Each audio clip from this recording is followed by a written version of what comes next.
Welcome back to the Mental Skills Dojo. I'm Coach Keith. I'm so happy that you're here. It's good to see you taking consistent action towards your goal of self-mastery.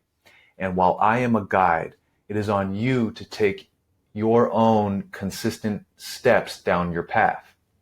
And if you want to perform at your peak, then you should know what tools you're working with. If you possess a human body, you have an amazing tool at your disposal. Right now, your body is regenerating millions of cells and breathing, and you don't even have to think about it.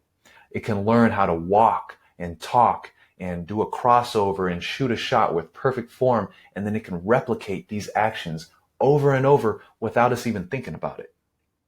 If you possess a human mind, you have another incredible tool at your disposal.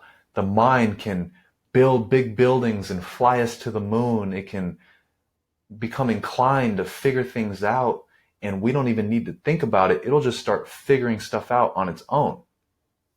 And that actually presents a problem sometimes when we're performing and trying to allow our body to do what it does, which is why quieting the mind or allowing the mind to quiet is an important skill to learn if you want to perform at your peak. Allowing the mind to quiet means less calculating, judging, worrying, fearing, jittering, distracting, trying too hard, regretting, hoping. When you think about somebody that's in the zone, they're not doing any of this. This is Michael Jordan in the 1992 NBA Finals against the Portland Trail Blazers, and he slipped into the zone in the first half.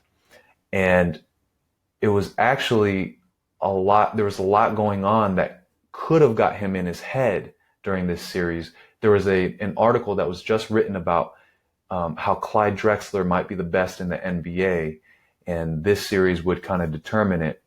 And right before he slipped into the zone, he got dunked on by Clyde. And then something happened where he just started hitting threes, and he hit 6 of them in a row in the first half.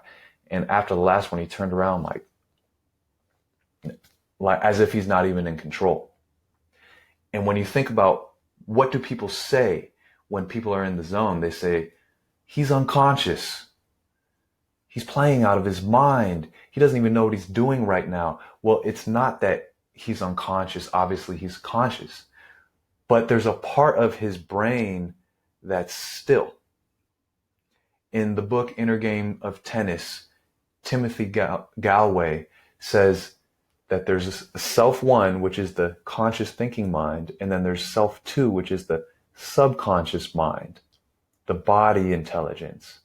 And if you can make self one quiet, like a still glass lake, taking in the moment in a clear way, then self two can just do what it does.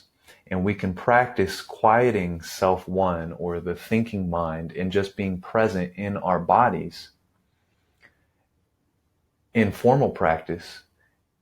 And that allows us to take it out onto the court more easily. And when we are present, it allows our minds and bodies to settle into stillness.